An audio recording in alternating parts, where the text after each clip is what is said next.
Good morning, Sac City. Welcome in to another edition of the Sac City Podcast. I am your host, the one and only Vinny Milani, joined as always by your boy, AJ Johnson. Below us, we have my best friend in the whole entire world. He is Aaron the Mukesiah Mukes. Beside him, with a great glare in his mirror that he takes selfies in every hour of every day, he is the smoothest voice in sports casting, the reigning defending valedictorian, Dylan Kearns. It is a beautiful July 22nd morning here in the city. Episode 57 is about to kick off. We are diving into the training camp storylines for the NFC West, including the defending Super Bowl champion Los Angeles Rams.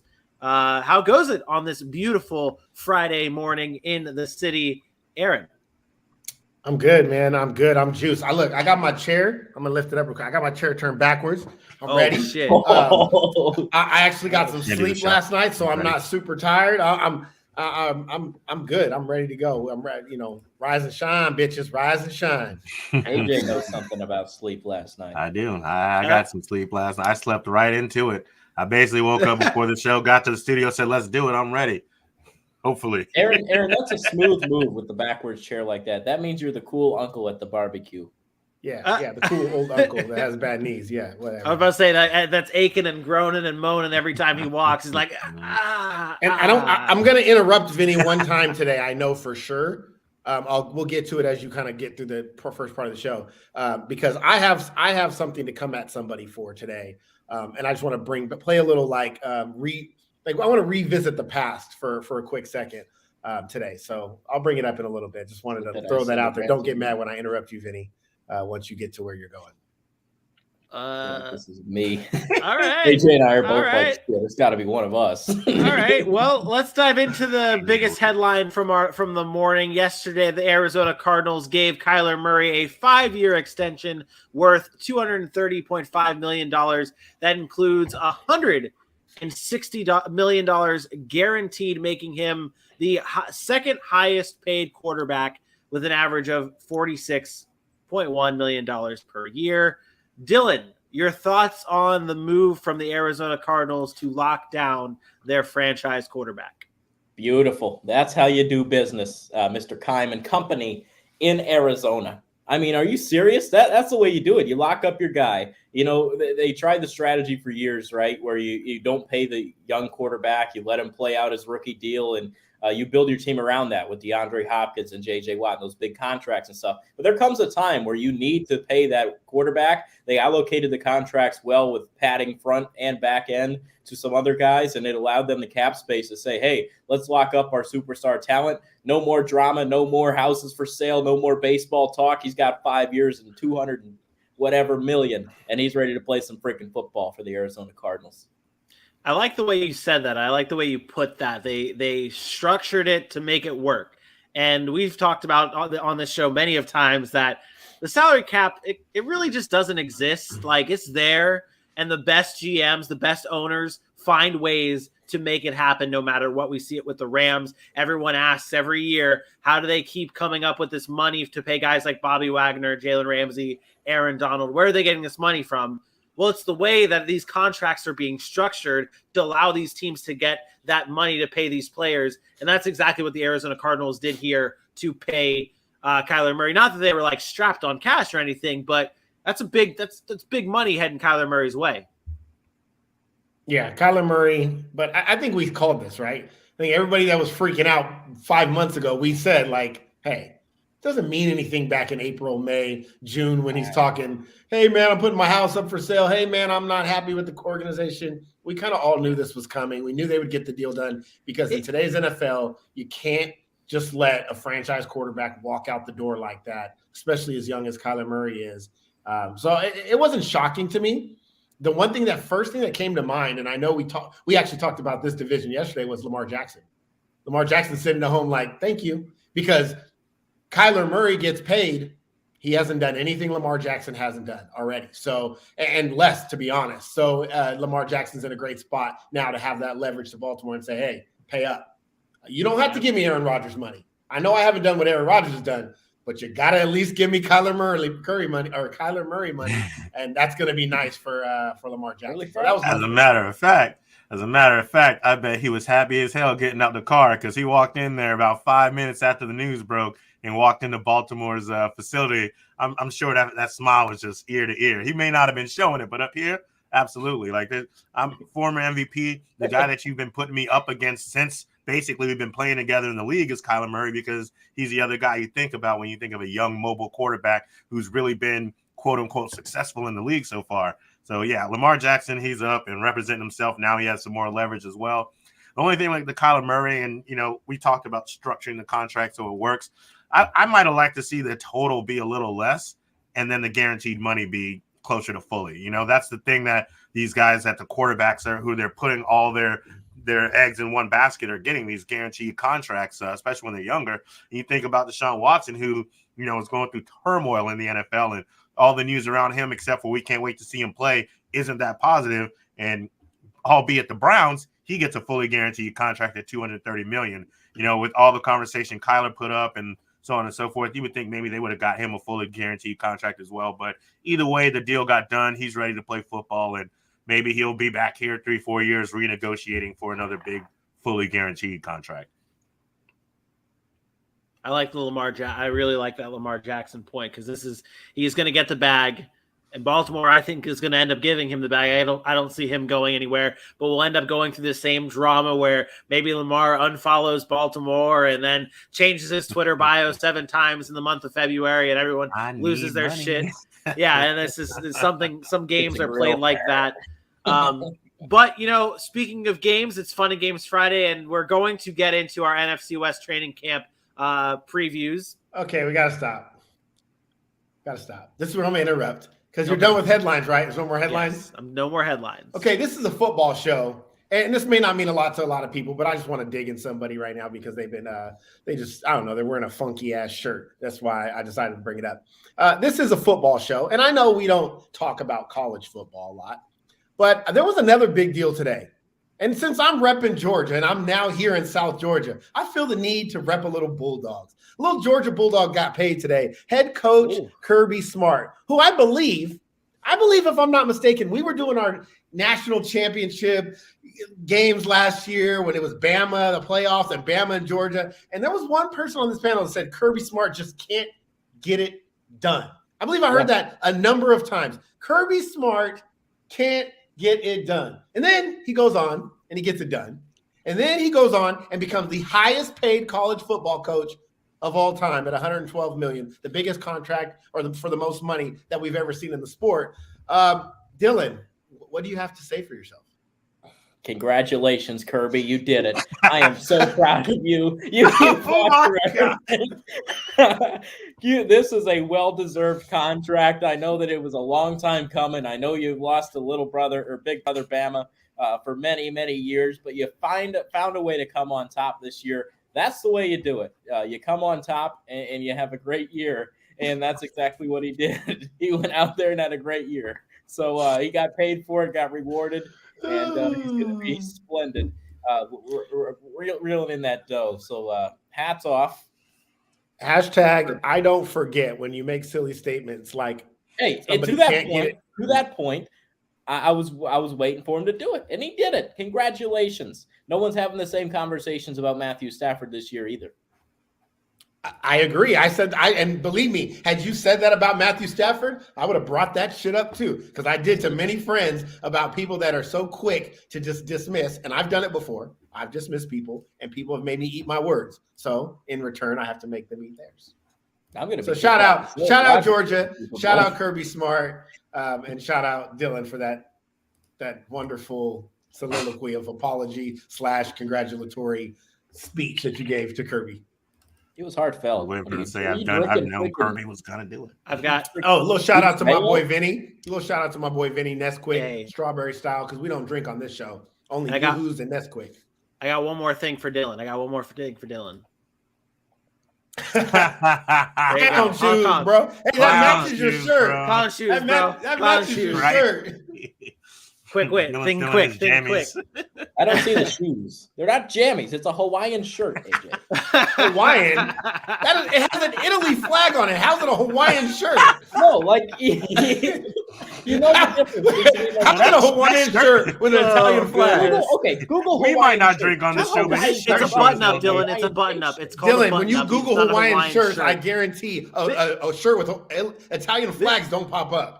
I'm This going is to the Google Hawaiian shirt, and I this bet dude- Geno no, Iglesias this- comes up first. I'm telling you, Dylan is just so simple-minded that he thinks any button-up shirt is a Hawaiian shirt. With any type of designs on it, it's automatically a Hawaiian shirt. Dylan, Hawaiian shirts have like flowers and stuff like that on them, not Anthony Rizzo and an Italian flag.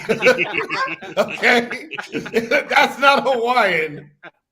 This is when Anthony Rizzo was hanging out in Hawaii in the offseason. That's my guy. That's my guy. Hey, what's even funnier is this boy has a hat on. It's the American flag on his hat. So what is going on here? He's an Italian Man trying to get American. a job with the United Nations and Kind of shit. like yourself, Vincent. I am an Italian.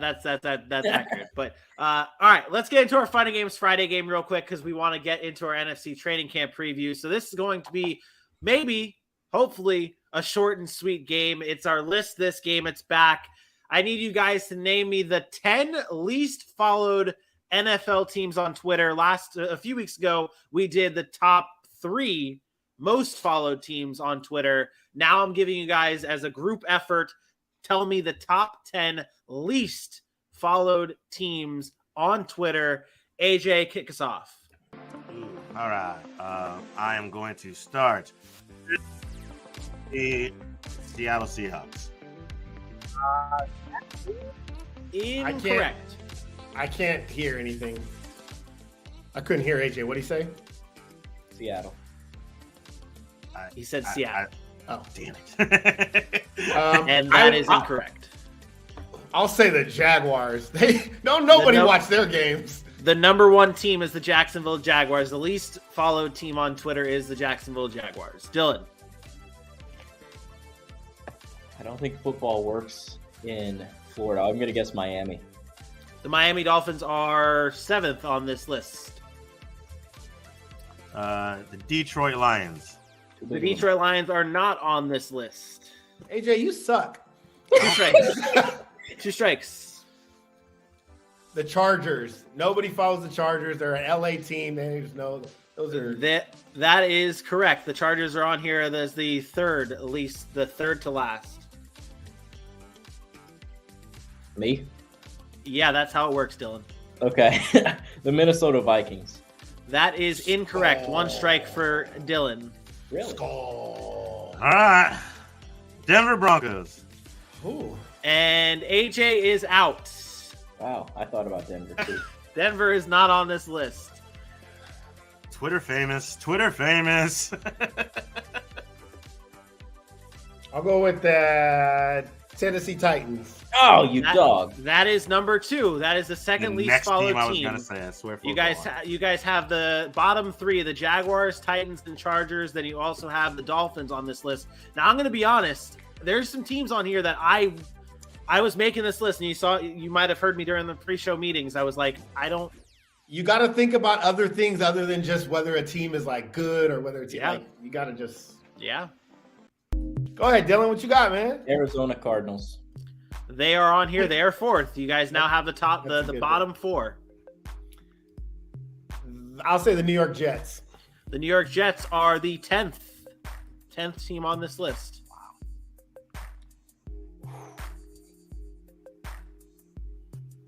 I see one. Cincinnati Bengals.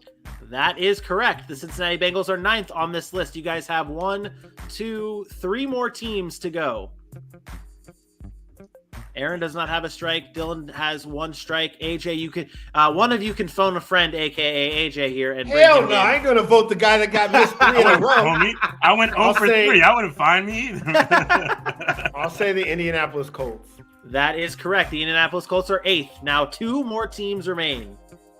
This team has a good social media reach, but I don't think their fan base is big. I'm just going to guess them. Is it the Carolina Panthers? That is incorrect. And also you are partially stupid because in our last show where we did this list, you actually said this. You brought up the Panthers, and I said, yeah, they're actually the third most followed team or the fourth most followed team in the NFL. I am aware of my stupidity. Carry on. Can you name the teams I've already listed? Can you name the teams we already got? We've got the Jaguars, the Titans, the Chargers, the Cardinals, the Dolphins, the Colts, the Bengals, and the Jets. 2 teams remain. If you want a hint, I can tell you what conference. No, I'll take you the other. Whoa, shit! I almost fell out of my chair. Oh my goodness! Forgot there was no back. I'll take the other LA team, the Rams. That is correct. The LA Rams are on this list. 1 team remain. Think about my favorite quarterback.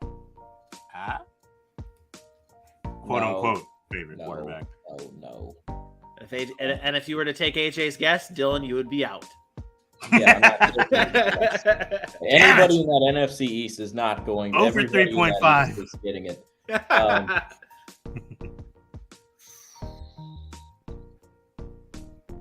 AFC South. I'll go Houston Texans.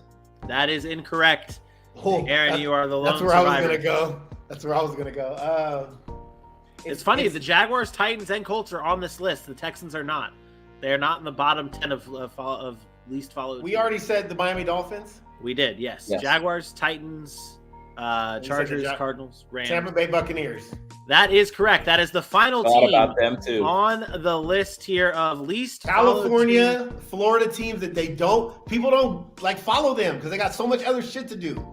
I thought I didn't factor that in. These are the 10 least followed teams in the NFL: Jaguars, Titans, Chargers, Cardinals, Rams, Bucks, Dolphins, Colts, Bengals, Jets. Fellas, a few of these teams we're talking about tonight. I almost said the Texans, but that's where Dylan went first. Florida doesn't do sports. No, they're not. No sports. But listen. It's not. There's so much to do that they don't have that following. Like there's just a lot of other things to do. It's the reason why the teams in the Midwest and down south aren't south in Georgia style. There's not a lot to do. They follow their sports teams. They're very passionate. Those other teams are fair weather fans. It's the same thing in LA. Outside of the Lakers, everybody's just a fair weather fan. They don't have a real fan base. That's so sad. It's the way it works. Even the Tampa Bay Lightning, I just looked it up. Even the Tampa Bay Lightning don't have a really good following for a fan base, and that's one of the most successful teams in the state of Florida. So, all right, you just watch Tampa win championship after championship after we were so close and nobody cares. Fair weather fans, man. They'll show up when they're winning, but they're not dedicated, so they're not going out and following Twitter and stuff. It's not that they're good fans. They just like, well, now I'm not going to go on Twitter about it because I have other shit to do. I have to go to another game. No, they're fake fans, bro. It's a good thing we're not talking. They show up when they're winning. When those teams start losing and they're not winning, nobody's at the games. Because it's too freaking hot. Exactly. Well, that's they're at the beach. Yeah, that's the biggest thing. That's the Jags issue. That exactly. They schedule all their freaking home games in September. They get freaking no one wants to go because it's too hot. Then they come back in November and they're already 1-6. They don't get to schedule their games. This year they only have one home game in the month of September, which is very nice. But that was our Fun and Games Friday game. We are now about to get into our NFC West training camp preview. AJ, tell them where they can follow socials. Can you guys stop making that excuse about it being too hot? Because nobody in Green Bay is complaining when it's 0, -15. They're out there with no shirt on, dancing with their big old bellies in the frozen tundra. They're still showing up to games. They sell out every game. That's not what I'm saying. The selling out and complaining are two different things. We complain, but we still go do the shit we complain about. No. What I'm saying is he's saying there's people not in the stadium because of the heat. He's wrong. Because I'm not wrong. Because Chad Khan charges $6 for a water and people are passing out. Every stadium does that, Dylan. What I'm saying is they're not the only stadium that has inclement weather. The difference is those fan bases that are true, pure, dedicated fan bases show up no matter what. Jacksonville doesn't have that. Benny. Yes, Benny. AJ was right. AJ was right. What did you say, AJ? Say it one more time. Don't matter. Oh, because they're trash. Say it one more time for the people in the back. Because trash. So the Jaguars have not given the fans a reason to show up and die in the 100-degree weather. the Green Bay Packers have given their fans a reason to show up in negative 30-degree weather. Case closed. We're moving on. AJ, please tell the beautiful people at home where they can follow us at. I will also tell you that the Jaguars are trash. And you heard it here, not first, because we've been saying it for years, at Sac City Pod on Facebook, Twitter, Instagram, YouTube, and TikTok. We, as always, every day appreciate the love that you wonderful, not fair weather fans give the Sac City Pod. So keep it up. Hit those follows, hit those likes, hit those loves on every social media platform on Facebook, Twitter, Instagram, YouTube, and TikTok. And, of course, rock with us on YouTube every Wednesday through Friday morning at 10 a.m. Eastern. And if you can't catch the video, guess what? We are on audio on all podcasting platforms. So go ahead, hit the follow there too. Leave us a review. Hashtag GMSC. Good morning, Sac City. It's NFL time.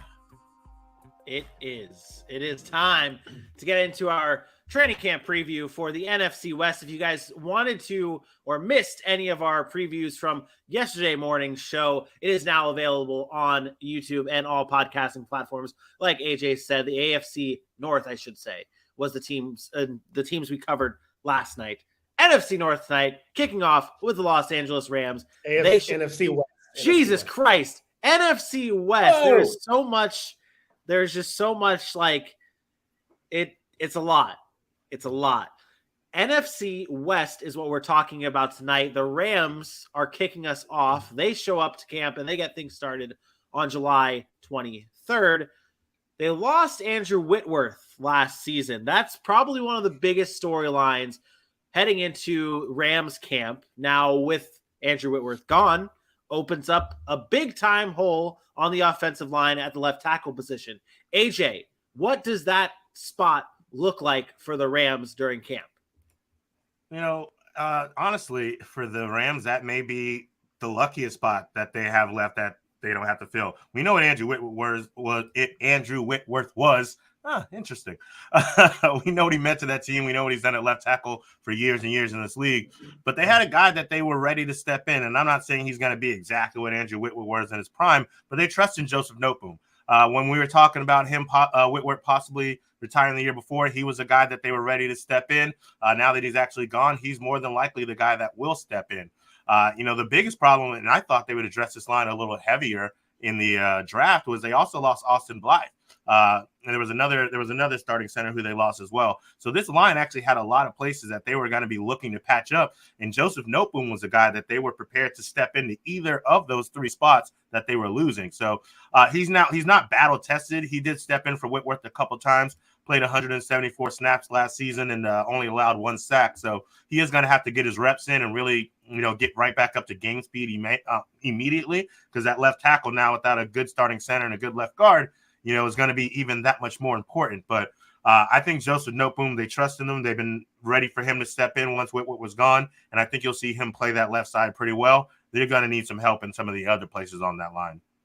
It's not very often where you can look at a starter leaving on an offense, right? And an Andrew Whitworth, and you know who the backup is. Even a casual fan probably knows who Joe Noteboom is. I wouldn't say casual, but I'd say that a decent amount of NFL fans know who Joe Noteboom is. And that's a credit to how often he has played in the reps that he's had. To your point, he has stepped in. He has played in the absence of Whitworth. The guy was hurt last year or the year before that and last year, and found ways to play football, and Joe Noteboom was able to get in there and play a little bit for him. So I like the experience he brings, and it's not really that much of, holy crap, we got to fill this position, let's have a camp battle. It's, hey, this is Joe's position, let's get him out there, and it's finally his time to shine.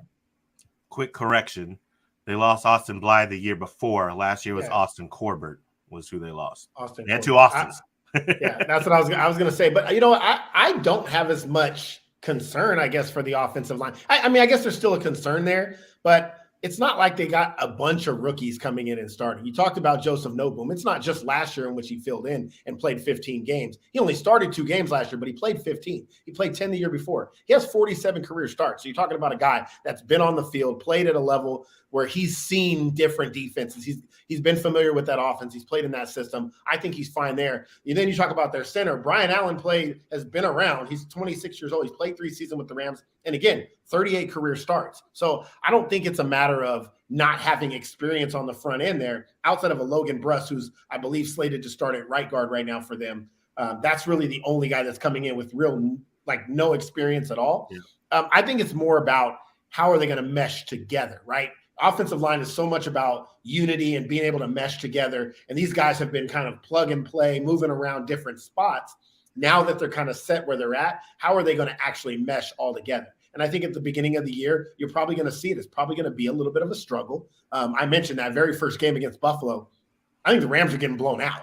Like I told you, I said it a number of times. I think the Rams get blown out. I think they're going to struggle early, but I think eventually, as long as they're healthy, they will start to get some chemistry there. McVay will know how to use them, and they'll get better as the season goes on, barring some sort of, catastrophic injury. On the defensive side of the ball, Dylan, the Rams last year went very deep at their safety position. They even brought in Eric Weddle. They brought him out of retirement to join their team and play the safety position. Played a big part throughout the playoffs. But now there's no Eric Weddle. All there is Jordan Fuller. What safeties should we be looking at to play alongside Fuller in this Rams backfield? Secondary. Oh, baby. Strap your helmets on. It's freaking battle time. Ready? Let's go. Let's make some contact. Let's play some football, gentlemen. Who wants to make this freaking roster, right? They brought everybody in. And this is what I love. We love the competitive nature of training camp and getting ready and who's going to win this position, who's going to take over that. I think Fuller's safe. He's the only one you can say, all right, Jordan Fuller's safe.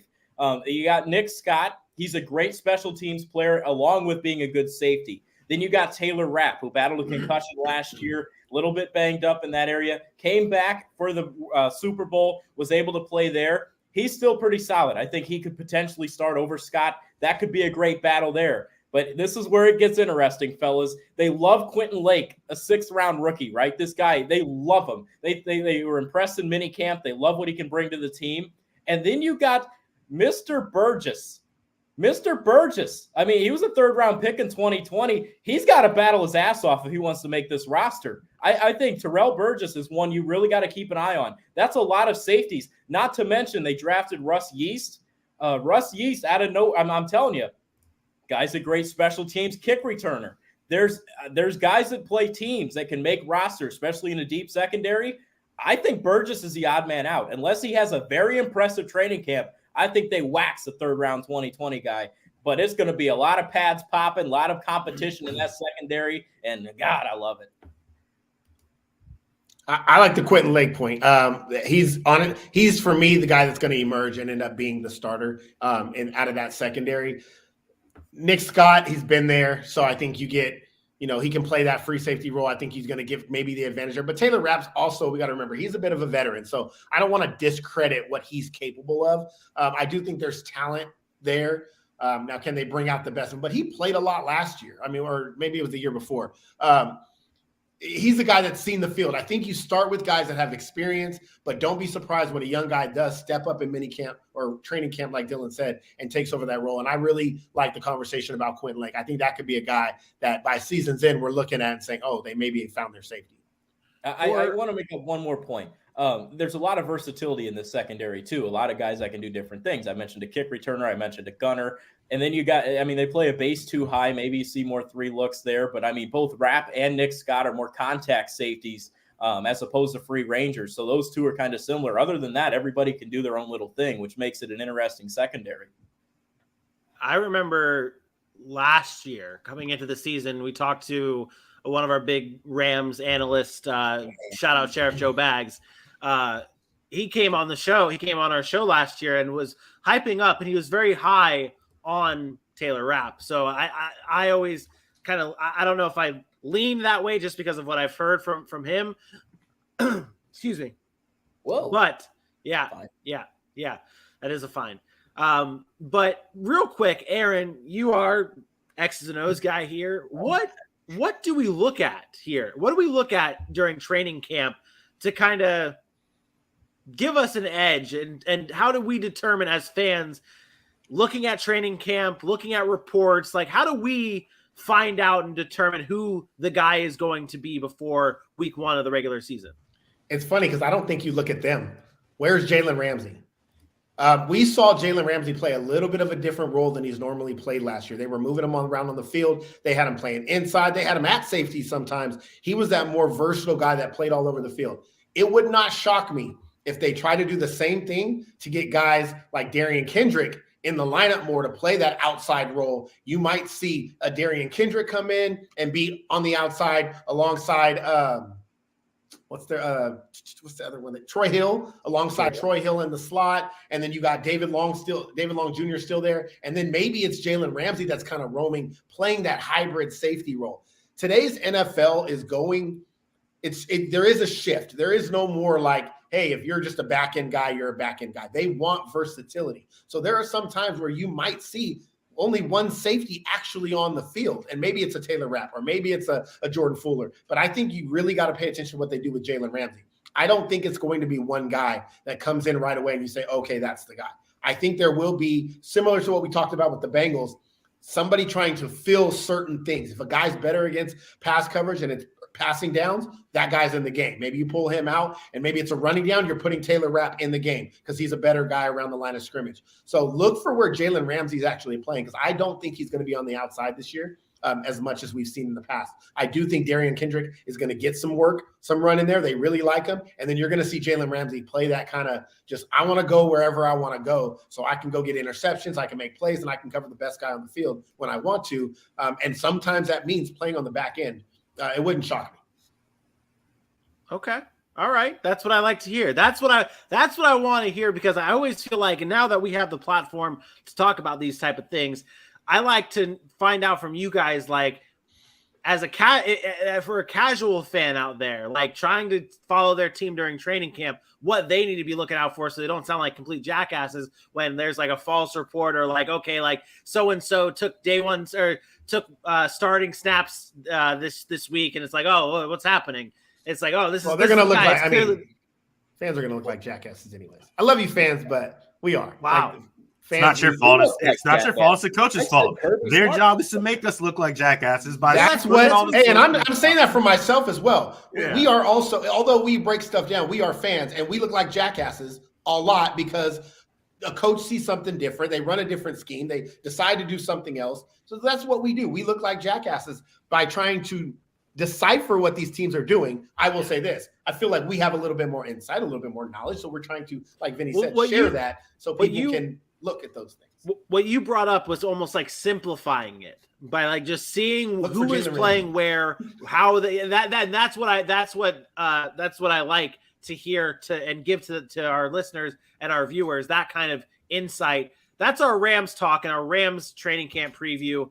Let's move on to the Arizona Cardinals. And AJ, the Cardinals lost a big piece this offseason. Obviously, they brought in Kyler Murray. We talked about that at the beginning of the show. But they lost Chandler Jones this offseason to the Las Vegas Raiders. Now, they have J.J. Watt there on the edge and moving him around. But who will be stepping up to replace Chandler Jones? Obviously, I want to say this before we get any further in the show.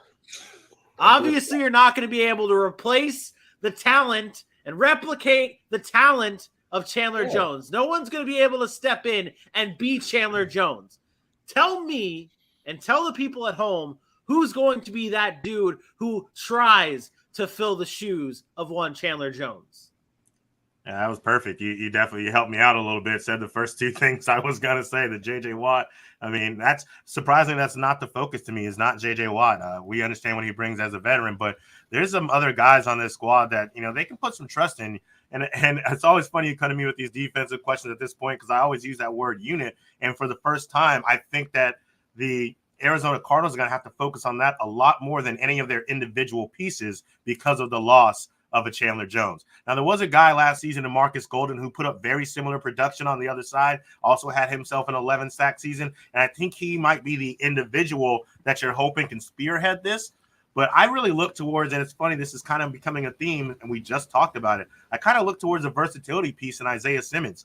Last year, second year in the league, played his first full 17 games, got a lot of experience, had a pretty great season, 105 combined tackles.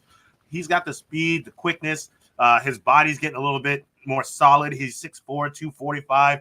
I think he's that type of guy that you may move around, and maybe he's not been a sack guy since he's been in the NFL, but they used him a lot in different ways at Clemson, and I think Arizona was really hoping for him to come into his own and do that here in Arizona, and I think you see that this year. I think you may see him maybe get 4 or 5 sacks this year while playing anywhere he can on the line. And then they did draft a couple rookies that they're hoping to fill in and rotate.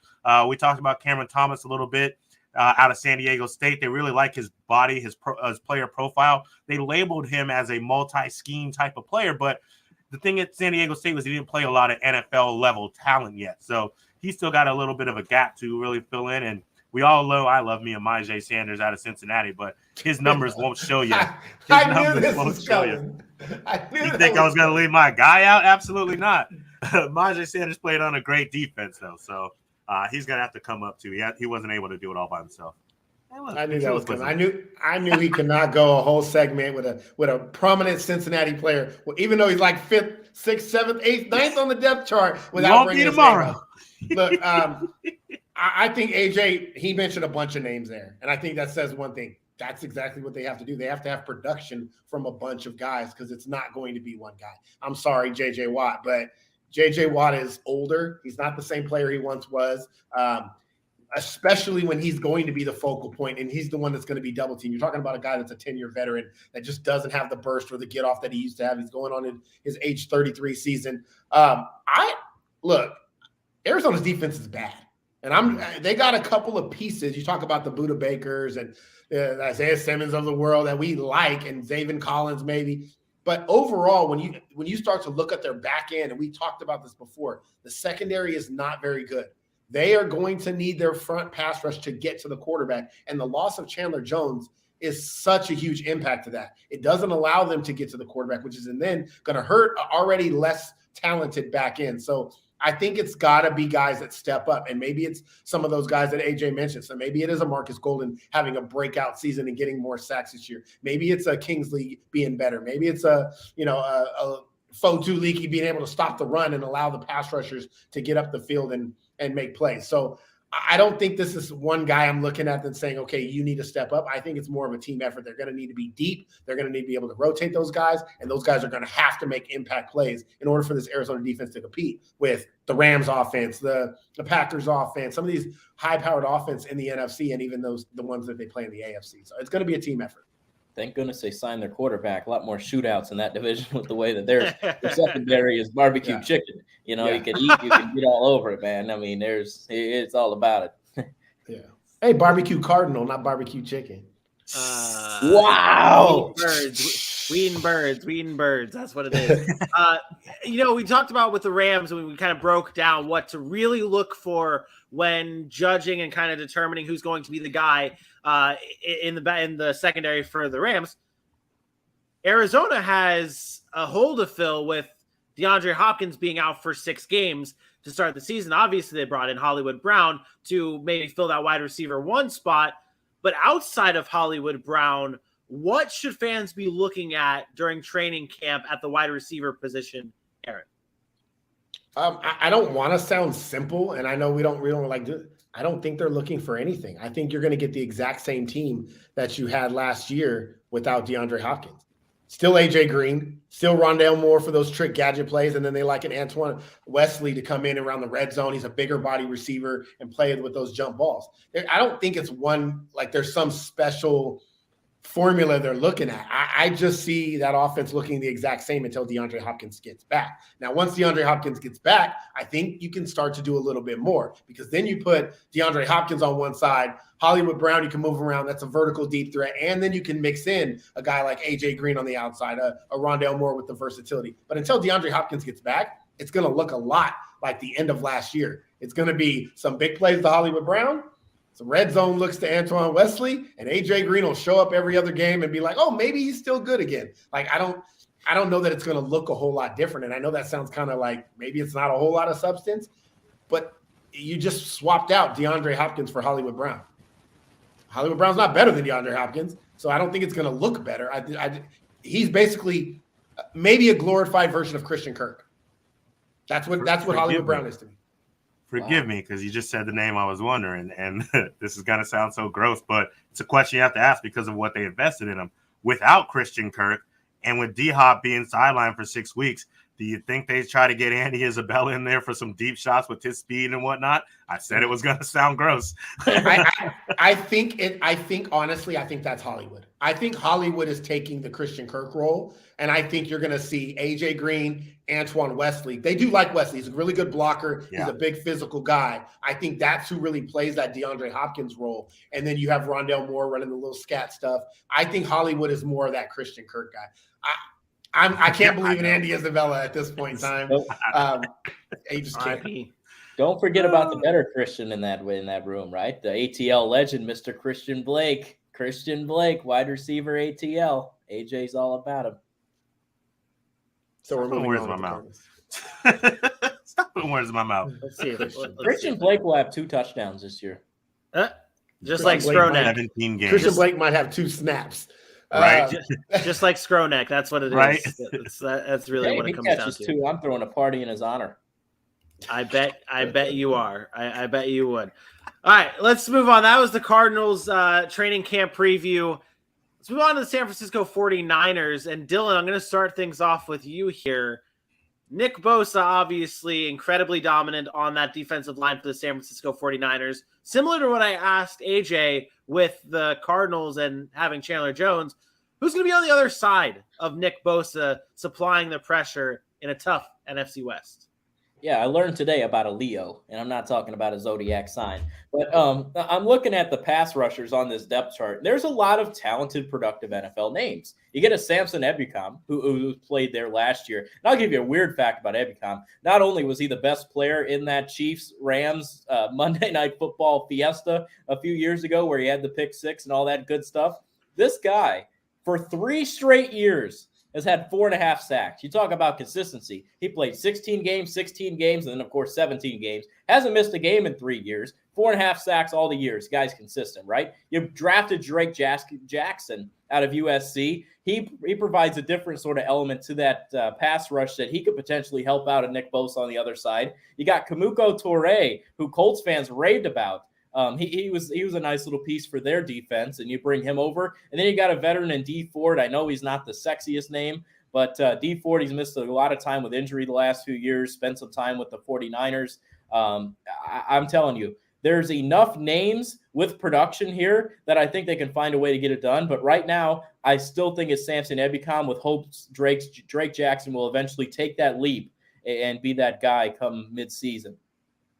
I don't know if they so much go with the, opposite side pressure. I mean, obviously you want pressure and rush from anywhere you can get it, of course. But I mean, I would look for them to be thinking of that outside inside. You got your Nick Bosa, and then you're looking at guys like Javon Kinlaw and Eric Armstead. Those are the guys that you're hoping can stop up the middle. And you really basically want to force any offense to one side and then let the backside come and do their job. So I don't know. I mean, I'm not saying these guys aren't going to be good that you named at all. I mean, they obviously have to play a role. But I think you look towards those guys who have shown it to be at a little bit of a higher level over the past few seasons when you're looking at that front line. Their defense is going to be good. The 49ers defense is going to be good because of the scheme that they run. And again, I to AJ's kind of point, I don't know that that's on the opposite side of a Bosa. I think there's going to be a lot of pressure on Eric Armstead, who's been really good for them. This is the Javon Kinlaw. We've had our conversations about everything that went down with him and the San Francisco Reporter. This is his opportunity to kind of step up and earn that round or that draft pick that he was used on and kind of shut down the naysayers. They're just good. They just find that those linebackers play sideline to sideline. They protect that defensive line from really getting exposed. And then Bosa is obviously a superior talent. And then when you add in the back end that hasn't always been the best, but now they've kind of addressed over the past couple of years. We're talking about Emmanuel Mosley, who's played pretty well. Jimmy Ward, who's been there a while, but he's done his thing. And then you go get a Charvarius Ward and Ambry Thomas, who stepped in last year as a rookie, played out of his mind. So I think that's, again, another year with him under his belt. I think you're going to run into a situation where it's going to be another kind of unit style defense where it's going to be Bosa that stands out, Fred Warner that stands out, and everybody else, just with the energy that they play with, is going to step up and maintain what the Niners defense has been for the past. Honestly, their defense has been really, really good for the past 10 years. And they haven't always been good as a team because of quarterback play or Jimmy G being hurt or Kittle being out or Samuel's out. But the one constant has been that defense has been pretty solid in that front seven especially. And you had the guys on the back end this year. I think they're just going to be a solid defense overall. And you got the stars in Bosa and Fred Warner. You brought up the quarterback position, and that really is where the spotlight is in training camp and has been in the offseason and moving forward. It's going to be the spotlight in San Francisco. Trey Lance, the presumed starter for the San Francisco 49ers heading into week 1. Jimmy Garoppolo is still on the roster, but this is Trey Lance's team. What should we be paying attention to in training camp for Trey Lance? Aaron. What are they giving him as far as playbook wise? Are they opening? Do they feel comfortable enough to give him the entire playbook? And I'll say it now. I don't think they are. I think this is a situation where you're going to sacrifice the now to get the future. They are going to be a worse team with Trey Lance initially as a starting quarterback than they would if Jimmy Garoppolo was the starter starting day one, just because of experience, just because of being a young guy. But I think what you're sacrificing there, you're getting a better return in the long run. Is he going to be allowed to run the offense, to be able to throw outside and not just be stuck to read options, to, one-step drops, kind of the Colin Kaepernick of when he was running that offense where it's one read, and if you don't have that read, you're taking off and running. If they open the playbook for him and allow him to fail, I think it's going to do him justice in the long run instead of, trying to protect him a la Mac Jones. I'm just being honest. I think the protecting of a young quarterback who you think is going to be a superstar, I think that needs to go out the window. I think you need to let these guys go out and play, learn the way Peyton Manning did, where you throw 20 interceptions, but you're getting the opportunity to see defenses and grow that way. I'm not for the protection because guess what? Year 2, then what? Now you're opening it up a little bit more, and now you got those growing pains again where you have to throw the ball a lot and you're not reading things right. So I want to see them open the playbook and say, Trey Lance, this is your team. It's at your disposal, full playbook. Go out and earn that job. Show us why we drafted you and we traded up for you. If they do that, I think he'll struggle, but I think it'll be a benefit in the long run. If they protect him, I think you're looking at a guy that in 2 or 3 years, we're like, is he going to take the next step? When's he going to become the elite guy? Because he's not doing it. And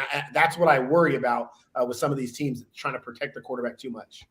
I think it's one of the – I think it's like this is where we've talked about it in shows past where you have to have patience with your young quarterback or patience with your team here. And you brought up the fact that the 49ers, it'd be best to let him make those mistakes and learn from them. Fans are not going to like that this season. I can guarantee you right now if Jimmy G – I know. I agree with you. With Jimmy G, and this is what we're trying to tell people watching this right now, is to have that patience with Trey Lance because it's going to be so hard to not want to give up on Trey Lance because you have Jimmy G there unless he does get traded. He's going to be there, and he is going to be almost like a burden to Trey Lance and his development because if he does make mistakes, you're going to get – the talk shows and the media and everyone calling for Jimmy G to be the starting quarterback. But what you're saying is let Trey Lance make those mistakes. And as a fan watching this show or watching Trey Lance, you need to be patient. Bless you, Dylan. You need to be patient with Trey Lance and let him learn and grow. I'm actually not speaking really from a fan's perspective. If I'm a fan, I'm looking at what Kyle Shanahan's doing with Trey Lance. I understand. If I'm a fan, I hope I understand that Trey Lance is going to have growing pains. But are we not concerned that if Trey Lance sat all last year for the most part, sat behind Jimmy Garoppolo, so he had a year of experience sitting behind the guy. If now you put him in as your starter and you move on from Jimmy Garoppolo and you spend another 17 games babying him, not allowing him to run an offense, then you wasted his first 2 years without him being able to run an offense. Because then next year you come in and you're like, okay, now this is the year where you spread it out and let him play. And then he's going to make a bunch of mistakes because he hasn't done it in live game action. Those mistakes are still going to be there. So now it's year 3 before he's really comfortable. He's going into his year 4. And guess what year 4 is? It's contract year. So now you as an organization are saying, I got to decide, do we do we make that 5th-year option? Do we pay him? Do we want an extension? Like, it happens so fast. So nowadays, I just believe if you sat him the first year, that playbook needs to be 100% open the second year. You can't say, I'm protecting him. You got to say, whatever we were going to run with our elite, talented quarterback, we have to run it. We can't protect him. And yes, he's going to make mistakes, and we might not be successful. But then when we do go into year 3, that's when you hope Trey Lance could say, I saw this last year. I know what to do now. You know what I mean? So I think that's what I'm looking for, more what Kyle Shanahan is going to do. Does he trust Trey Lance? And I don't know if Kyle Shanahan does, because I don't know if that was his pick or not.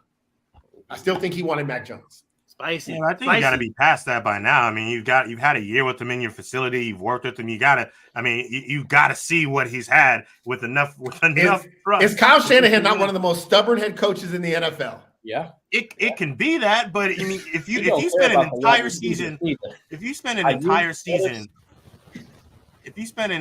season with your 3rd overall pick in your building and don't give him the time of day, I mean, it's on you then. I guess that sucks. That's my point, I guess, because Kyle Shanahan has a history of being very stubborn, and it's his system. He is not a guy that says, I have a talent like this, I'm going to switch my system for this time. Kyle Shanahan's system is the same as his dad's system. Obviously has different variations now, but as it has evolved. But he's always been like, my system is my system, and I want guys that run my system. It's the same reason why he loves Jimmy Garoppolo. He loves Jimmy Garoppolo. He loved Matt Ryan. He did not. I 100% believe this, and there is zero doubt in my mind. If Kyle Shanahan had his choice of quarterback, Mac Jones would be on the 49ers. Yeah. He fits the quarterbacks he likes. He'd win with the Tannehill right now. Like those are his type of quarterbacks. I 100% believe that. I didn't mean to break out in laughter during that, but I couldn't take you seriously holding up a strawberry Nesquik bottle while you were talking. You had it there, and I was like, I couldn't take it seriously. Tough guy. Yeah. All right, let's end this. Talk it on tough with my Nesquik. I want to see it in the comments. I want to see chirps going for the strawberry Nesquik here. All right, let's finish off the NFC West with the Seattle Seahawks, and we go from one quarterback spotlight to another, and this spotlight, well, the color of it is just turd brown because it's between Geno Smith and Drew Lock. I'm sorry, I kid. But no, Seattle's quarterback situation is the highlight of their training camp. It is one of the biggest training camp battles throughout the NFL, throughout the entire league. It comes down to Geno Smith and Drew Lock. What will that competition actually look like through training camp, AJ? Man, and it sucks for Seattle if you ask me, because wow, that's the first time he ever said AJ went to a white man. Yeah. Usually it's me. Straight up lost for words. I'm like, wait, what? Hey, both of them are heavyweights, though. Remember, both of them are heavyweights. So. Somewhat heavyweight and very heavyweight. You know, you mentioned being turd brown and whatnot, and this is another one of those teams that you would love to think that if they were in a place, they might be the guys who go after a Jimmy G, but I don't think that's the situation. I think this is you have what you have in your building, and you look forward to next year while getting everybody else set. So you're stuck now with the Geno Smith and or a Drew Lock. And the thing about Drew Lock and Geno Smith is they just haven't had a lot of production. You look at Drew Lock, he's played 24 games in the NFL, an 8-13 record in 3 years. They always talked about his strong arm, yet he has under 200 yards a game, under 60% completion. He doesn't even have double. He has a 7-yard per target average. And for a guy who they boast about a strong arm, you think and being in Denver with guys like Jerry Jeudy and Cortland Sutton, you think it'd be a little higher. I've never been a huge Drew Lock fan after his first couple seasons. It's because of the decision-making I've seen him make. Now, in Seattle, there were reports that they made sure that they got Drew Lock in that trade. It wasn't a throw-in. It wasn't a swap. Pete Carroll really thinks that him and Shane Waldron can get this guy to where they have to be, and it was a series of Denver giving up on him and him not getting a fair shake. They're in the building with him. I don't see it. I don't believe it. Now, Geno Smith has been Russell Wilson's backup for the last 3 years. And I honestly think it's his job to lose. But at the same time, I feel like they are going to try to force Drew Lock in there, and Geno Smith will take over if Drew Lock can't do the job.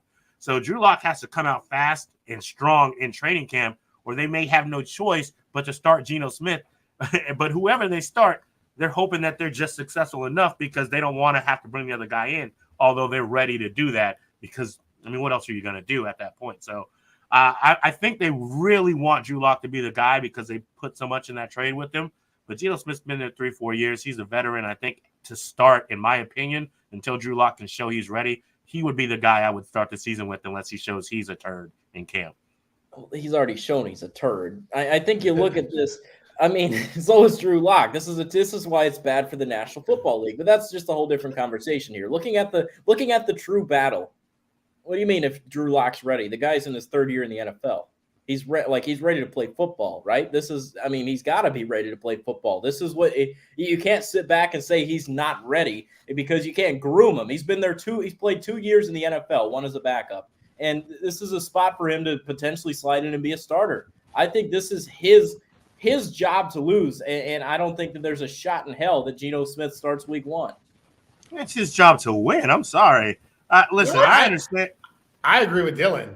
I don't think you make that trade with Geno Smith as a backup. As old as Geno Smith is, as long as he's been in the league, you don't make that trade for Drew Lock and then say Drew Lock's got to earn that job. I think Drew Lock has the chance to lose that job in training camp, which, again, I think it has to be like this. If they're even going into the year, Drew Lock's going to start. Like because the upside. That I can agree you're talking about a guy, and the Drew Lock conversation is fair. I don't want to come on here and defend Drew Lock.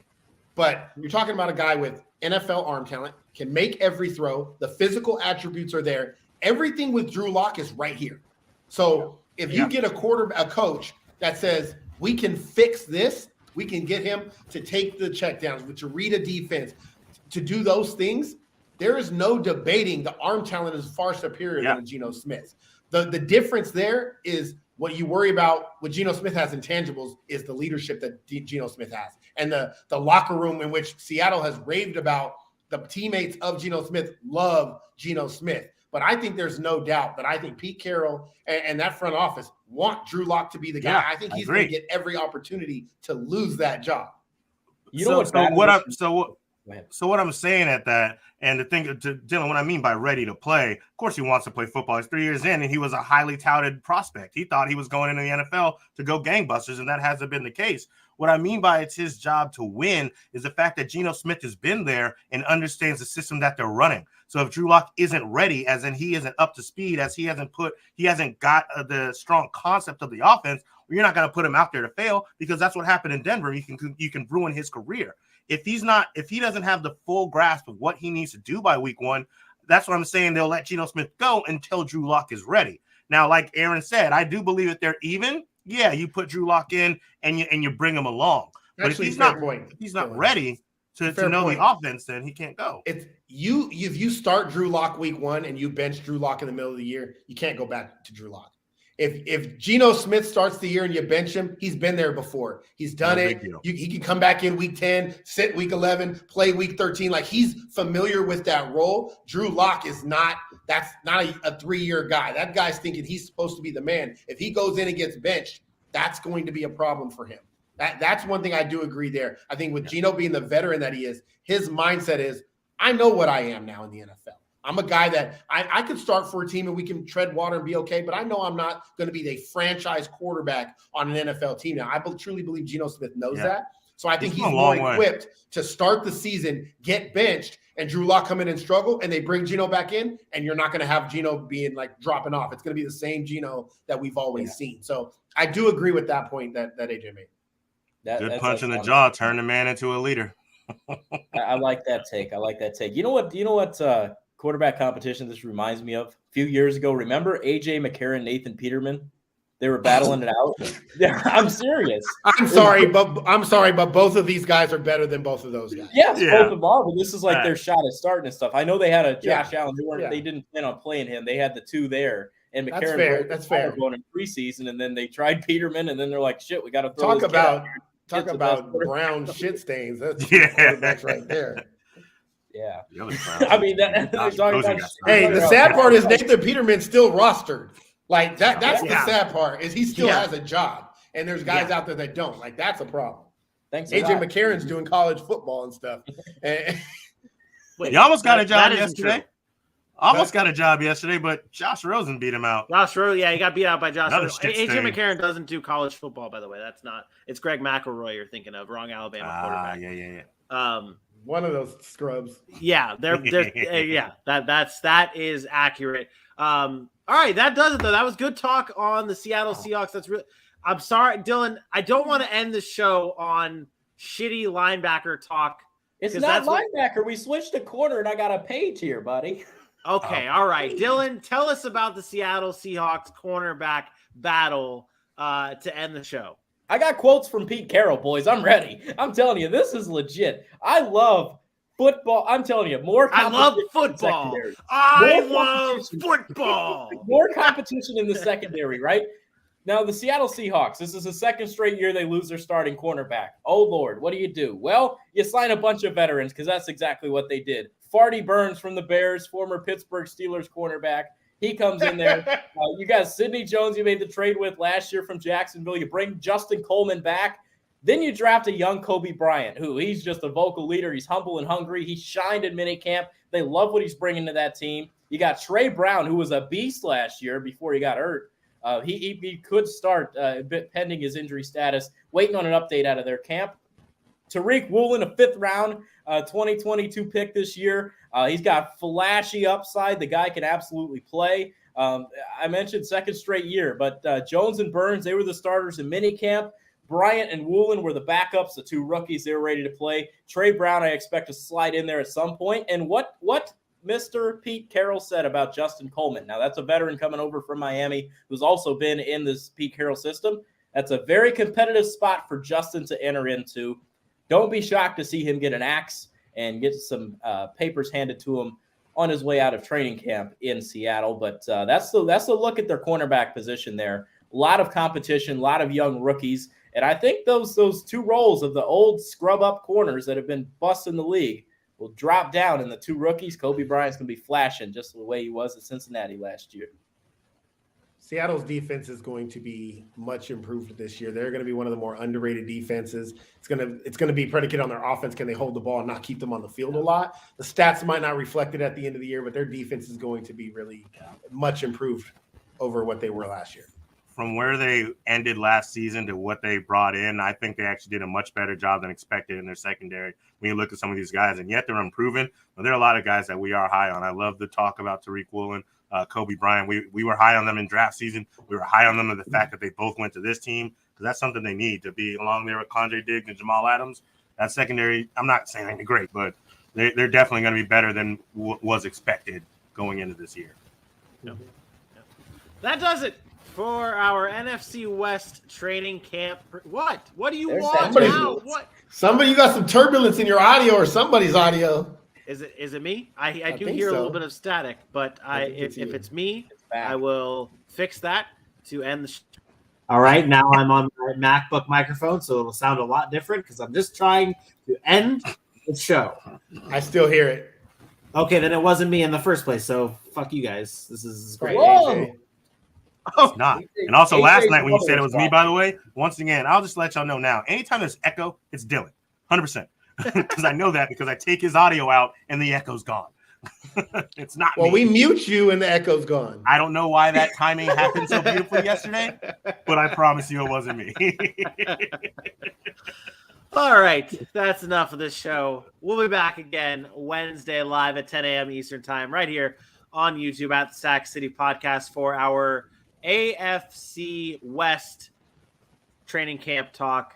Until then, for your boy AJ Johnson, for my best friend Aaron Mukes, and for old Scroneck himself, Dylan Kearns, I am me. We will see you Wednesday. Peace out. It's a me, the Rizzo. Shout out Nesquik, not a sponsor.